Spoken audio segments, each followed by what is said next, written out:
Hello my dear students, मैं Ajay Kumar ET classes में आपका तहे दिल से स्वागत करता हूं। तो माय डियर स्टूडेंट्स, जैसा कि यूपी ट्रिपल एससी यानी कि जो पेट का न्यू सिलेबस यानी कि जो सिलेबस है आपका 2021 का, वो आज हम आपको विद एक्सप्लेन के समझाएंगे कौन सा टॉपिक आपको पढ़ना है, कौन सा टॉपिक नहीं पढ़ना है और क्या क्या पढ़ना है। तो प्लीज़ वीडियो को पूरा देखें और जिन लोगों ने सब्सक्राइब नहीं किया है तो प्लीज़ सब्सक्राइब कर लें, क्योंकि ऐसी लेटेस्ट न्यूज़ हम आपके लिए लाते रहेंगे। और कल से हम स्टार्ट करने जा रहे हैं यूपी ट्रिपल एससी पेट का जो एग्ज़ाम का सिलेबस है, आपको टॉपिक्स बाय टॉपिक, यानी कल स्टार्ट करने वाले हैं गणित बिल्कुल जीरो से, और आपको बना देंगे हम हीरो। आपको जीरो से हीरो बना देंगे, बिल्कुल स्टार्ट बेस से करेंगे। तो प्लीज़ जिन लोगों ने सब्सक्राइब नहीं किया सब्सक्राइब कर लें और बेल आइकन को ज़रूर दबा लें, क्योंकि सर्वप्रथम पहले नोटिफिकेशन आपको। चलते चलते गाइस देखते हैं यूपी ट्रिपल एससी यानी कि पेट एग्ज़ाम का जो सिलेबस है, एग्ज़ाम का सिलेबस है, वो कैसे विस्तृत से आपको बताएंगे। तो अब तैयार हो जाइए कॉपी पेन लेके, क्योंकि अब आ रहा है यूपी ट्रिपल एससी पेट, और आप हो जाइए सेट और कॉपी पेन लेके हो जाइए एकदम फिट, क्योंकि कॉपी पेन लेके हो जाइए सेट। अब आपके लिए आ रहा है यूपी ट्रिपल एससी पेट। देखिए आपको क्या क्या पढ़ना है, ये आपके सब्जेक्ट है, नंबर वाइज है, अंक हैं, कौन से अंक पढ़ने हैं। पहले देख लेते हैं प्रश्नों की संख्या कितनी आएगी। आपकी जो एग्ज़ाम में प्रश्नों की संख्या आएगी आपकी 100। उसमें परीक्षा की अवधि जो है आपकी 2 घंटे यानी कि 2 आवर्स है आपकी परीक्षा की अवधि। पूर्णांक देखिए तो पूर्णांक आपका 100 नंबर का रहेगा, प्रत्येक 100 नंबर का रहेगा, और 100 ही क्वेश्चन है, यानी कि प्रत्येक क्वेश्चन 1 नंबर का रहेगा। और निगेटिव मार्किंग की जहाँ तक की सवाल है कि 1/4 यानी कि जब 4 क्वेश्चन गलत होंगे तो एक सही क्वेश्चन कट जाएगा, यानी कि 0.25 आपकी निगेटिव मार्किंग रहेगी।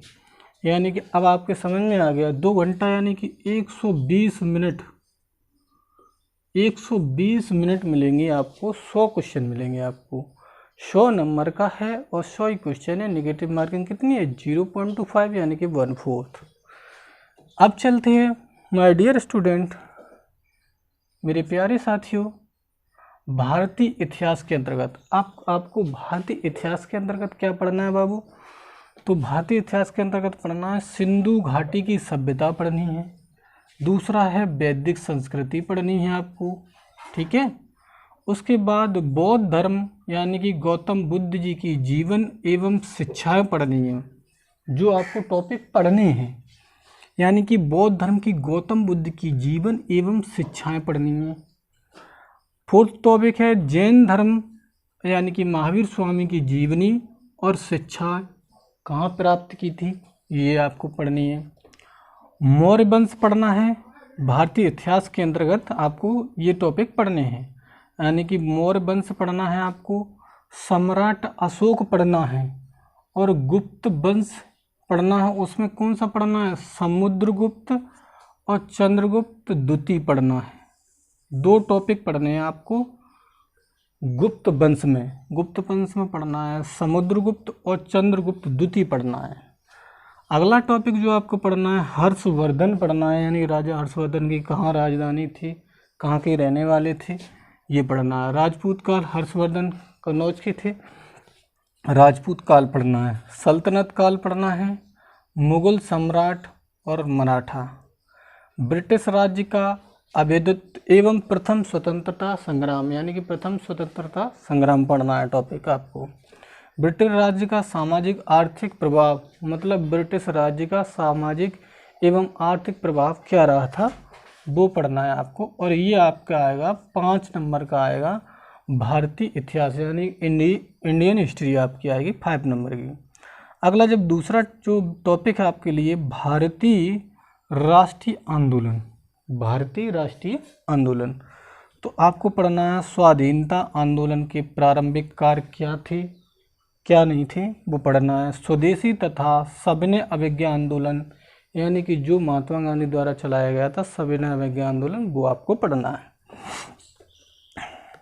उसके बाद वो अन्य नेताओं की भूमिका क्या थी सविनय आंदोलन में, जो महात्मा गांधी द्वारा चलाया गया था उसमें अन्य नेताओं की जो भूमिका थी वो आपको पढ़नी, क्या क्या नेता की क्या क्या भूमिका थी।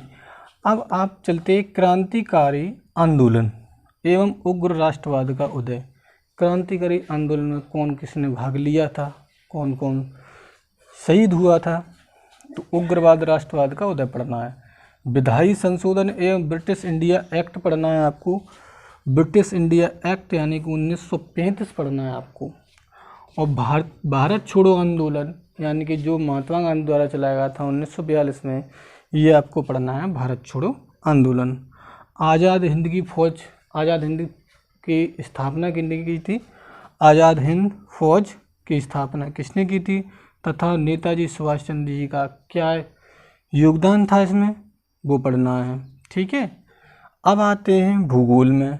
तो भूगोल में आपको भारत एवं विश्व भौतिक भूगोल, नदियाँ पढ़नी हैं, नदियाँ घाटी पढ़नी है, भूजल पढ़ना है, संसाधन भूजल संसाधन पढ़ने, क्या क्या संसाधन थे, पर्वत कौन कौन से पर्वत हैं जो मोस्ट इम्पोर्टेंट हैं, और कौन कौन सी पहाड़ियाँ हैं जो मोस्ट इम्पोर्टेंट हैं आपके लिए, तथा हिमनद एवं मरुस्थल और शुष्क क्षेत्र। वन पढ़नी है आपको, खनिज वन पढ़ने हैं, कौन कौन से खनिज वन हैं। संसाधन विशेषकर भारत में, ज़्यादातर आपको भारत में पढ़ने हैं। ठीक है, ज़्यादा बाहर नहीं जाना है, उतना ही पढ़ना है। भारत एवं विश्व का राजनीतिक भूगोल, भारत एवं विश्व का राजनीतिक भूगोल पढ़ना है, कौन सी राजनीतिक नेताओं ने क्या क्या भूमिका थी। जलवायु एवं मौसम, कौन सी जलवायु कौन सा मौसम, ये आपको पढ़ना। और ये नया टॉपिक आया है टाइम जोन, ये भी आपको पढ़ना है। जनसंख्याई परिवर्तन एवं प्रभाष, मतलब जनसंख्या का क्या प्रभाव पड़ता है, क्या प्रभाष है, इसके बारे में आपको विस्तृत से पढ़ना है। चौथा टॉपिक है भारतीय अर्थव्यवस्था, इसमें आपको पढ़ना है भारतीय अर्थव्यवस्था पढ़नी है, और वो पढ़नी है 1947 से 1991 तक, बस ओनली। जो आपकी अर्थव्यवस्था कैसी थी, हमारी जो पंचवर्षीय योजनाएं थी उनके अंतर्गत कैसी कैसी अर्थव्यवस्थाएं थी, वो आपको 1947 से 1991 तक की पढ़नी है। योजना आयोग, योजना कौन कौन सी चली थी, योजना आयोग द्वारा प्रधानमंत्री की जितनी पीएम जनधन योजना, तो ये पंचवर्षीय योजनाएं पढ़नी है आपको। ये पढ़ना आपको भारतीय अर्थव्यवस्था, भारतीय अर्थव्यवस्था कैसी थी। अगला जो उसी में अर्थव्यवस्था में ही है, मिश्रित अर्थव्यवस्था का विकास, निजी एवं सार्वजनिक क्षेत्र, मतलब जो निजी क्षेत्र और सार्वजनिक क्षेत्र हैं वो पढ़ना है आपको। हरित क्रांति पढ़नी है, दुग्ध विकास एवं ऑपरेशन ब्लड पढ़ना है। बैंकों का राष्ट्रीयकरण कब हुआ, वो आपको पढ़ना है।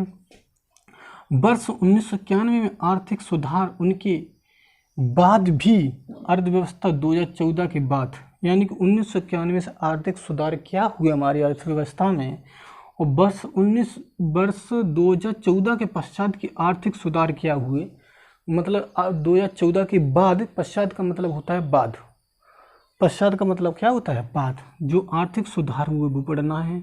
कृषि में क्या क्या सुधार हुए, क्या क्या टेक्निकल आए, क्या क्या वो कीड़ा वीड़ा लग जाते तो दवाई कैसे मारी जाती है, तो उसके लिए आपके लिए।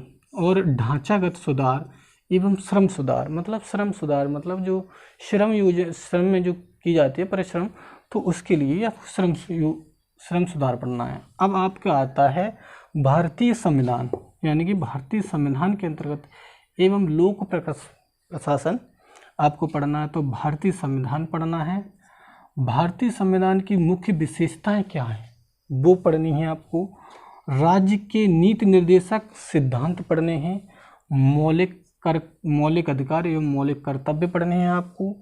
संसदीय प्रणाली पढ़नी है और संघीय प्रणाली पढ़नी है। संघ एवं केंद्र शासित प्रदेश पढ़ना है, केंद्र शासित प्रदेश पढ़ना है। उसके बाद केंद्र तथा राज्य का क्या संबंध है, क्या रिलेशन है, आपको पढ़ना है। न्यायिक ढांचा पढ़ना है आपको। सर्वोच्च न्यायालय उच्च न्यायालय पढ़ना है, जिला प्रशासन, स्थानीय निकाय, निकाय एवं पंचायती संस्थाएं। ये भी आपका 5 नंबर का, जितने भी आपके 5-5 नंबर के ही सब टॉपिक हैं। अब आती है सामान्य विज्ञान यानी जनरल साइंस। अब आपको पढ़नी है प्रारंभिक भौतिक विज्ञान, और वो पढ़नी है आपकी 10th और 12th लेवल की, ठीक है, क्योंकि ये आपका पैट एग्जाम 10th और 12th लेवल पर ही आधारित है। हद से ज़्यादा जो आपको पूछा जाएगा तो 12th तक, वैसे तो 10th 11th तक ही पूछा जाएगा। और इसमें पढ़नी है प्रारंभिक रासायनिक विज्ञान यानी कि केमिस्ट्री आपको पढ़नी है, और पढ़नी है प्रारंभिक जीव विज्ञान यानी कि फिजिक्स, केमिस्ट्री, बायो पढ़नी है, और वो पढ़नी है आपको प्रारंभिक, ठीक है, स्टार्टिंग की। आगे आता है आगे जो 7वां चैप्टर, ये भी आपका 5 नंबर का है। 7वां है प्रारंभिक गणित। अब गणित के अंदर का आपको क्या पढ़ना है, और कल आपको स्टार्ट करेंगे मैं गणित, और आपको बना देंगे 0 से हीरो। तो प्रारंभिक गणित के अंदर का पढ़ना है आपको पूर्ण संख्याएं पढ़नी है, भिन्न पढ़नी है यानी कि फ्रैक्शन, और आपको पढ़नी है दशमलव यानी कि डेसिमल। उसके बाद प्रतिशत यानी कि परसेंटेज, साधारण अंकीय समीकरण, जो अंकीय समीकरण होते हैं मतलब सिंपल अर्थमेटिक्स इक्वेशन पढ़ेंगे उसमें, और पढ़ेंगे वर्ग एवं वर्गमूल, वर्ग एवं वर्गमूल। एकदम आपको 0 से पढ़ाएंगे, बेसिक से आपको बना देंगे 0 से हीरो। अब इसमें और पढ़नी है घातांक एवं घात क्या होती है। घातांक एवं घात क्या होती है, जो क्यू रूट से चढ़ा होता है, जैसे √3 है, उसके ऊपर 2 घाते लगे तो रूट से ऊपर क्यू हट जाते हैं, तो वो संख्या पढ़नी है। औसत पढ़ना है यानी कि एवरेज भी पढ़ना है आपको। अब आते हैं सामान्य हिंदी के अंतर्गत, ये भी आपका 5 नंबर का है। सामान्य हिंदी के अंतर्गत पढ़ना है आपको संधि, विलोम शब्द, पर्यायवाची शब्द, वाक्यों के लिए एक शब्द, वाक्यों के लिए एक शब्द पढ़ना है, जैसे 9 2 11 होना, भाग जाना, एक शब्द पढ़ना है, जैसे अजय, जिसे मारा ना जा सके, उसमें पढ़ना लिंग, समशुद्ध भिन्नार्थक शब्द, जो भिन्नार्थक शब्द होते हैं वो पढ़ना है आपको। मुहावरे लुक्तियाँ पढ़नी है, सामान्य अशुद्धि, लेखक और रचनाएं पढ़नी है, गद्य और पद्य दोनों की, यानी कि जो लेखक पढ़ने हैं गद्य और काव्य दोनों को, और उनकी पढ़नी है रचनाएं। ध्यान रखना, आपको बिल्कुल ऐसे बेसिक हिंदी पढ़ाएंगे कि शायद यूट्यूब पे आज तक किसी ने हिंदी नहीं पढ़ाई होगी, बिल्कुल बेसिक से, और आपको बताएंगे इतनी बेहतरीन ट्रिक कि आप कहेंगे कि हाँ सर, आपने हमें इतनी बेस्ट ट्रिक बताई है कि ऐसे रचनाएं याद हो गई हैं, ऐसे लेखक याद हो गए, ऐसे रिलेटिव करके याद बताएंगे, आपको एकदम बेस्ट लगेगा। अगला चलते हैं जो 9वां ये भी आपका 5 नंबर का आएगा, और गद्य पद्य की रचनाएं पढ़नी है। अंग्रेजी, ये आपका नया टॉपिक है, इसमें क्या पढ़ना है आपको, अंग्रेजी व्याकरण पढ़ना है।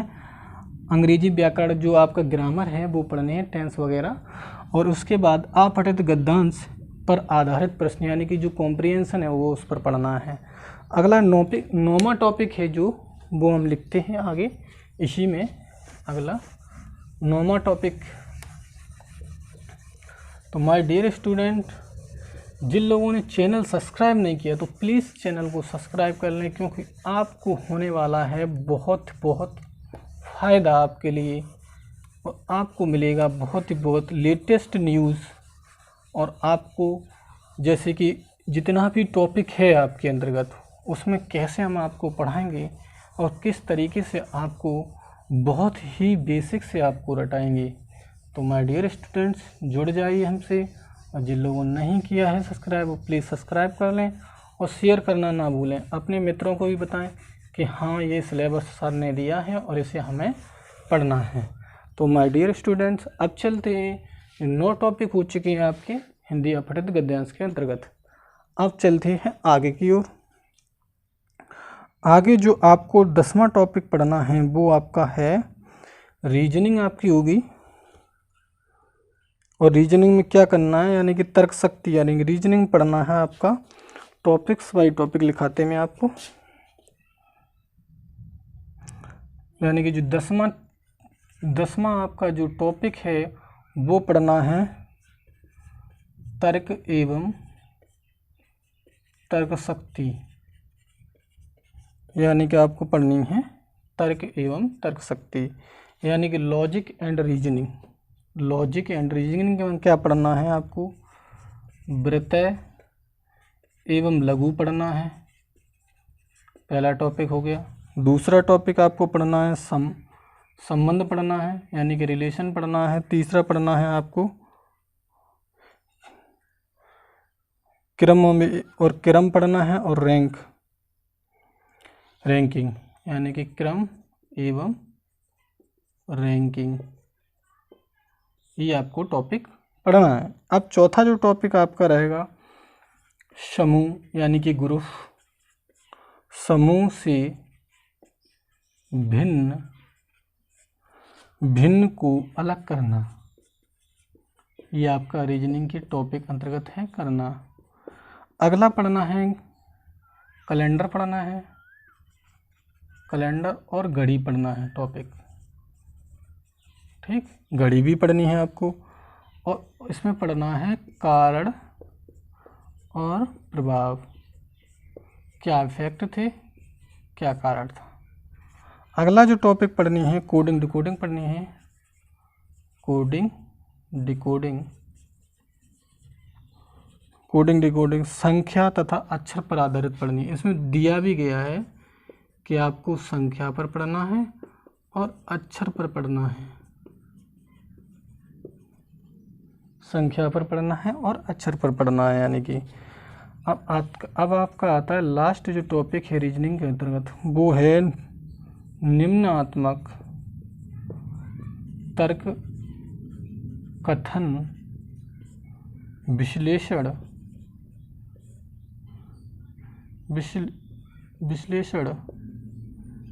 एवं निर्णय, यानी कि निम्नात्मक तर्क एवं विश्लेषण ये आपको पढ़ने हैं। और अगला जो टॉपिक 11वां टॉपिक आपका है वो है समसामयिकी,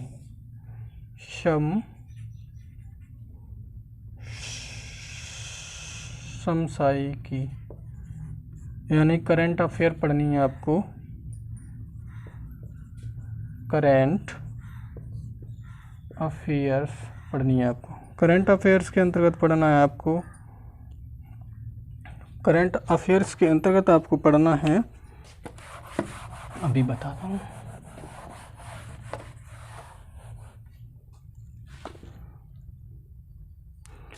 करंट अफेयर के अंतर्गत आपको पढ़ना है भारतीय एवं पढ़नी है आपको, ये पढ़नी है आपको करंट अफेयर के अंतर्गत। और ये आपकी करंट अफेयर की जो वीडियो है डेली की डेली आपको मिलेगी, करंट अफेयर की वीडियो। और आपकी जो रीजनिंग के टॉपिक हैं टॉपिक्स बाय टॉपिक आपको बिल्कुल कॉन्सेप्ट से आपको समझाएंगे, और बेहतरीन ट्रिक के साथ, जो आपके लिए होगी एग्ज़ाम के लिए बहुत यूज़फुल, और आप कर सकेंगे बहुत बेहतर स्कोर, क्योंकि आप कर सकते हैं 100/100 को लेकर चलिए, और चैलेंज करते हैं कि आपका स्कोर बनेगा और आप क्वालिफाइड करोगे। और इसमें पढ़ना है आपको वैश्विक। अब आता है 12वां टॉपिक आता है, उसमें आपको पढ़ना है सामान्य जागरूकता, सामान्य जागरूकता। ये भी आपका 5 नंबर का है टॉपिक, और ये भी आपका 5 नंबर का है।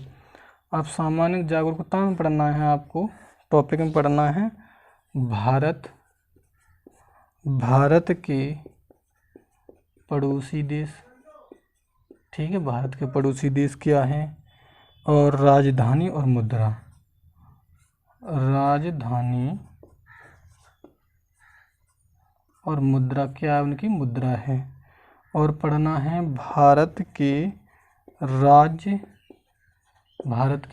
क्या क्या हैं, वो पढ़ने हैं 29 राज्य, ट्रिक बताएंगे सबसे बेस्ट। और केंद्र शासित प्रदेश पढ़ना है आपको। पढ़ना है भारतीय संसद पढ़नी है, राज्यसभा,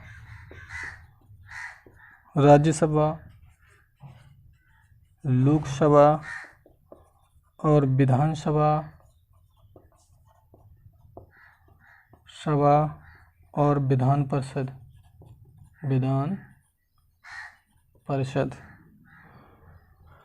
और अगला जो टॉपिक पढ़ना, राष्ट्रीय एवं अंतर्राष्ट्रीय दिवस, और दिवस की आपको ऐसी बेहतरीन ट्रिक बताएंगे, मस्त एकदम, आप करोगे स्कोर बेस्ट। विश्व संगठन एवं उनके मुख्यालय संगठन एवं मुख्यालय आपको पढ़ना है इसमें। और पढ़ने भारतीय पर्यटक स्थल, यानी कि आपको 25 जनवरी को भारतीय एक दिन पहले होता है, तो भारत के विश्व खेल पढ़ने हैं आपको, विश्व खेल प्रदर्शन। और प्रसिद्ध पुस्तकें पढ़नी हैं, प्रसिद्ध पुस्तक एवं लेखक पढ़ने हैं आपको इसमें। और आपको पढ़ना है पुरस्कार एवं विजेता पढ़नी है आपको। और जलवायु परिवर्तन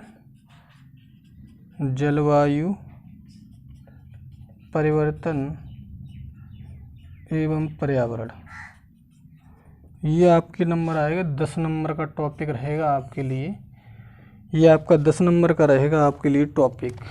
और अगला और जो लास्ट टॉपिक है वो 13वां टॉपिक है आपके लिए। लिखते जाना माय डियर स्टूडेंट, क्योंकि ये आपके लिए कोई नहीं बताएगा आपको क्या पढ़ना है, क्या सिलेबस है आपका। और लास्ट जो आपका टॉपिक है वो पढ़ना है अपठित हिंदी गद्यांश, विवेचन एवं विश्लेषण, ये पढ़ने आपको 2 आएंगे आपके लिए, गद्यांश। और प्रत्येक गद्यांश आपका होगा, प्रत्येक गद्यांश यानी कि आपका होगा वो होगा 5 नंबर का, टोटल आपके आएंगे 10 मार्क। तो ये हो गया आपके SSSC का SC PAT का सिलेबस, और ये आपके लिए सबसे बेस्ट होने वाला। कॉपी लेके पूरा लिख लीजिए, और जैसे जैसे मैं आपको टॉपिक पढ़ाऊँ, जैसे जैसे मैं आपको 0 से हीरो बनाऊँ, तो वैसे ही आपको पढ़ना, क्योंकि नन्ही चींटी जब दाना लेकर चढ़ती है, चढ़ती दीवारों पर 100 बार फिसलती है। मन का विश्वास रगों में सांस भरता है, गिरकर चढ़ना ना चढ़कर ना अखरता है, मन का विश्वास बढ़ता है, ये असफलता एक कुंजी से स्वीकार करो, क्या कमी रह गई है सुधार करो। और आप कर सकते हो सबसे बेस्ट स्कोर। मैं कहता हूँ कि आप 100 नंबर लेके चलिए, तब आपके 60-70